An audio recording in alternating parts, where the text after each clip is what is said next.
एक गांव में रंजू अपनी बीवी बिंदिया के साथ रहता है। कई महीनों से रंजू का काम छूट चुका था। वो काम ढूंढ तो रहा था, लेकिन उसे कहीं कोई काम भी नहीं मिल रहा था। बस घर पर बैठकर आराम फरमाने हैं आपको तो। अरे मैं दिन रात लोगों के घरों में सफाई करके घर चला रही हूँ, कुछ तो शर्म करो, कब करोगे काम? बिंदिया, मैं ये सब जानबूझकर थोड़ी कर रहा हूँ। मुझे शौक आया है क्या तुम्हें तकलीफ देने का? लेकिन अब मुझे कोई काम मिल ही नहीं रहा तो मैं भी क्या करूँ? प्रयास तो बहुत कर रहा हूँ। 4 महीनों में अगर भगवान को ढूंढने जाओ तो वो भी मिल जाएंगे। एक तुम्हें काम कैसे नहीं मिल रहा है? मेरे तो यही पल्ले नहीं पड़ रहा। मैं कुछ नहीं जानती। अगले 7 दिनों में अगर तुमने कोई काम नहीं ढूंढा तो तुम अपना सामान बांधकर घर से बाहर निकल जाना। रंजू अब बहुत चिंतित हो जाता है और उसे कुछ समझ नहीं आता।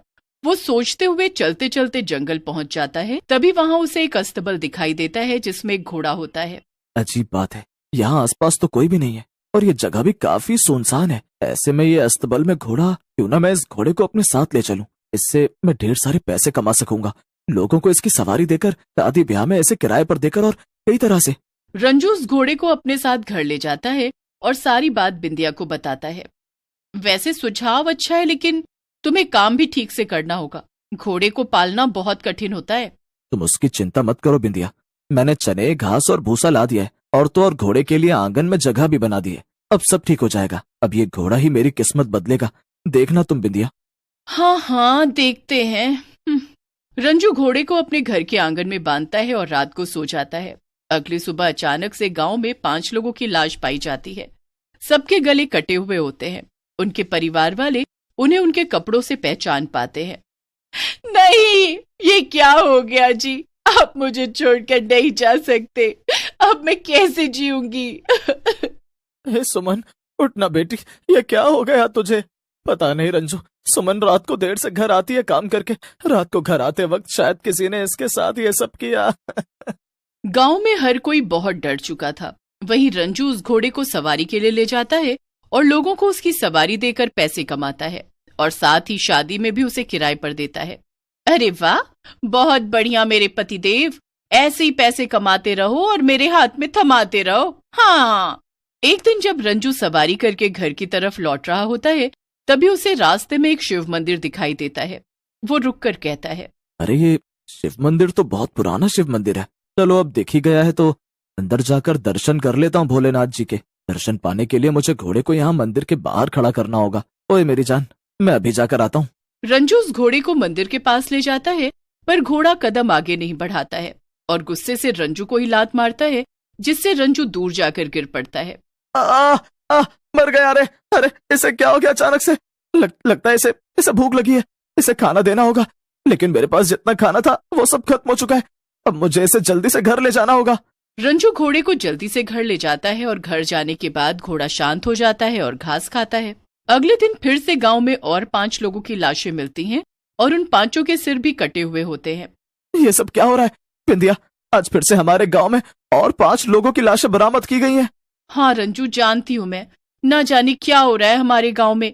कौन कर रहा है ये सब?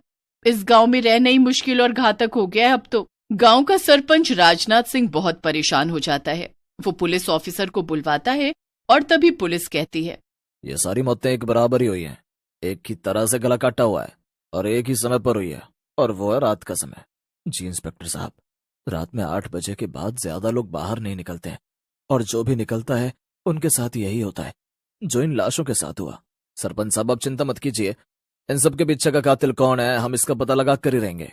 धन्यवाद इंस्पेक्टर साहब। जी, लेकिन आप गाँव वासियों से कह दीजिए कि रात को 8 बजे के बाद कोई भी घर से बाहर न निकले और सभी अपने अपने घरों में रहें।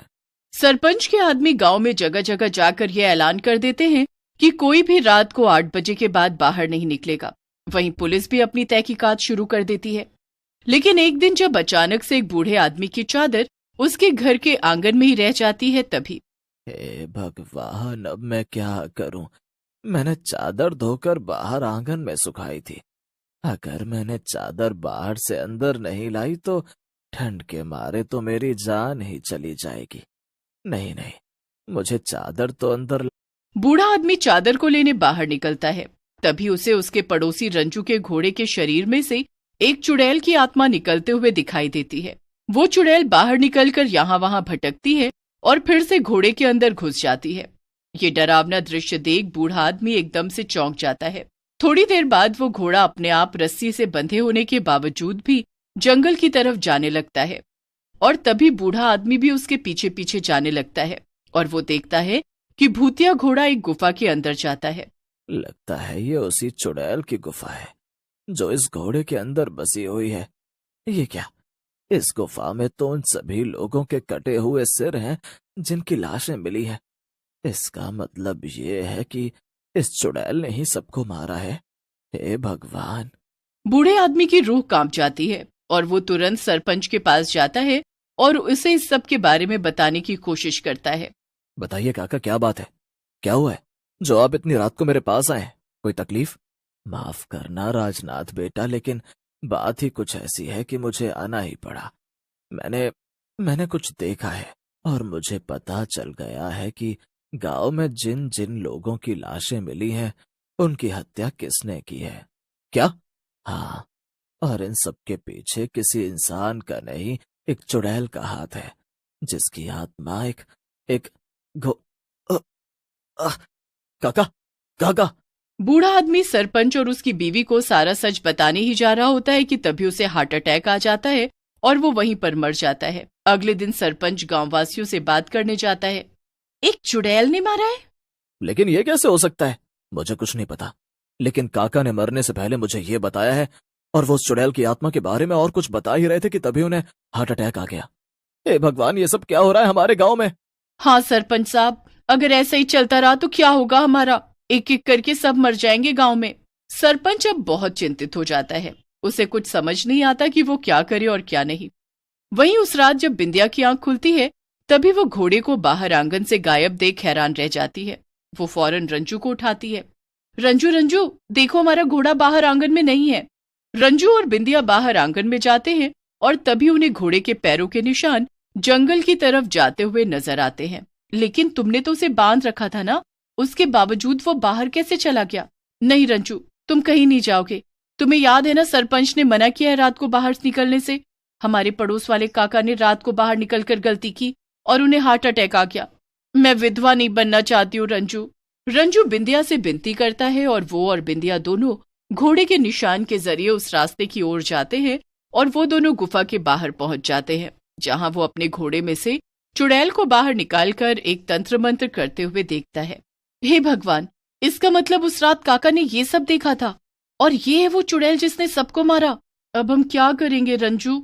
रंजू फौरन बिंदिया के साथ गांव की पहाड़ी पर रहने वाले तांत्रिक बाबा के पास जाता है और उन्हें सब कुछ बताता है, जिसके बाद तांत्रिक उन दोनों के हाथ में रक्षा सूत्र बांधते हैं। तुम दोनों के हाथों में ये रक्षा सूत्र बांध दिया मैंने, तुम दोनों को अब कुछ नहीं होगा। और वो चुड़ैल चाहती क्या है? क्यों मार रही है वो सबको? और केवल सिर ही क्यों बचा रखा है उसने? क्योंकि वो एक शापित चुड़ैल है और उससे उसकी शक्तियां चुड़ैल लोक के राजा ने छीन ली हैं और इसी वजह से वो खुले में नहीं घूम सकती।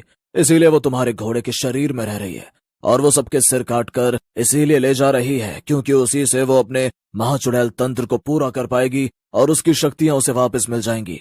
अपने घोड़े को पानी पिलाते समय उस पानी में गंगा जल मिला देना और जब वो उसे पिएगा तब उसके अंदर बसी हुई वो चुड़ैल बाहर निकलेगी और वहीं पर तड़प तड़प कर मर जाएगी। रंजू और बिंदिया वही करते हैं और जैसे ही घोड़ा गंगा जल से भरा हुआ पानी पीता है वो चुड़ैल उसके शरीर से बाहर निकलकर तड़प तड़प कर वहीं भस्म हो जाती है। नहीं! और उस दिन के बाद गांव में सब ठीक हो जाता है और रंजू का घोड़ा अब एक भूतिया से साधारण घोड़ा बन जाता है।